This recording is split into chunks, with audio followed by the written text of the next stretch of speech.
হাদিসে আছে টাকা ধার দেওয়া মানুষকে অনেক বড় ইবাদত, এবং এটা বিশ্বাসও করি যে সত্যি মানুষকে উপকার করা তো একটা ইবাদত, এতে মানসিক প্রশান্তিও আসে।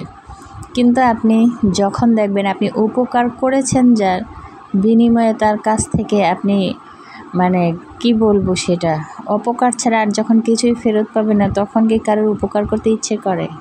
কখনোই করবে না। আমার একটা ইনসিডেন্ট আপনাদের সাথে শেয়ার করে, একজনকে আমি আমার খুবই ক্লোজ আত্মীয়ই বলতে পারেন, টাকা ধার চেয়েছে। অনেক মানুষ আসলে টাকা নেওয়ার সময় তো অনেক অনুনয় বিনয় করে, পরে চাইতে গেলে যে দেয় তখন সে অপরাধী। মানুষ বলে না যে টাকা ধার চায় সে একবার নির্লজ্জ হয়ে চায়, আর যে দেয় তাকে বারবার ওই লোকটার কাছে নির্লজ্জ হতে হয় টাকা চাইতে যেয়ে। আসলে নিজের টাকা যখন অন্যকে দিয়ে আপনাকে বারবার চেয়ে সেটা আদায় করতে হবে, তখন নিজেকে আসলে সত্যিই অসহায় লাগে, তখন আর ইচ্ছে করে না যে কারোর উপকার করে। আসলে মানুষ এই জিনিসটা বোঝে না যে বিপদে যখন আমি তার কাছ থেকে পেয়েছি তাহলে হয়তো দ্বিতীয়বার আবার পাবো, কিন্তু যখন একবার কথা বরখেলাপ হয়ে যায় তখন সে আবার কী করে আশা করতে পারে। আসলে এই জিনিসটা আমার একবার খুব দুঃসময়ে ঘটেছিল। আমার খুবই ক্লোজ এক আত্মীয়কে আমি টাকা ধার দিয়েছি, তখন আমার মেয়ের প্রেগনেন্সি টাইম ছিল। আমার মেয়েটা তখন পেটে ছিল, তো আমার মেয়েটা সিজারিয়ান বেবি যেহেতু, কারণ অনেক সময় তখন মানুষের টাকা হাতে গুছিয়ে রাখে, আমি সেই টাকাটাই ধার দিয়েছিলাম।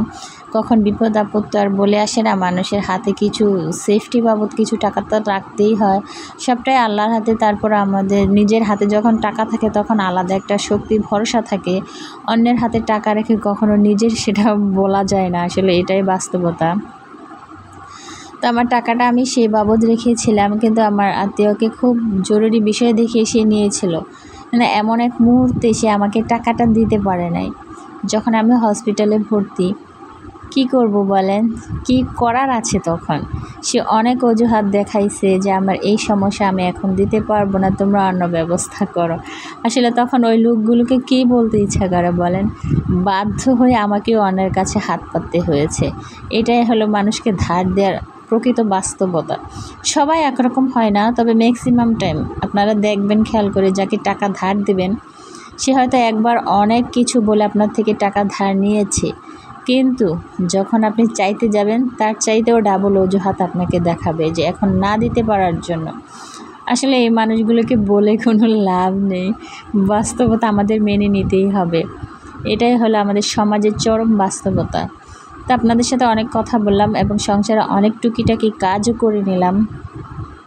একটু দোকানে গিয়েছিলাম, মুরগি নিয়ে আসছি আর কিছু টুকটাক খাবার দাবার নিয়ে আসছি, আর এই যে একটু রুই মাছ দিয়ে সবজি রান্না করেছি। বাইরে প্রচণ্ড বৃষ্টি হচ্ছিল। ভিডিওটা যেদিন করেছি তা আমার সকালে ডিম ভুনা করেছিলাম, ছেলেকে ভাত দিলাম,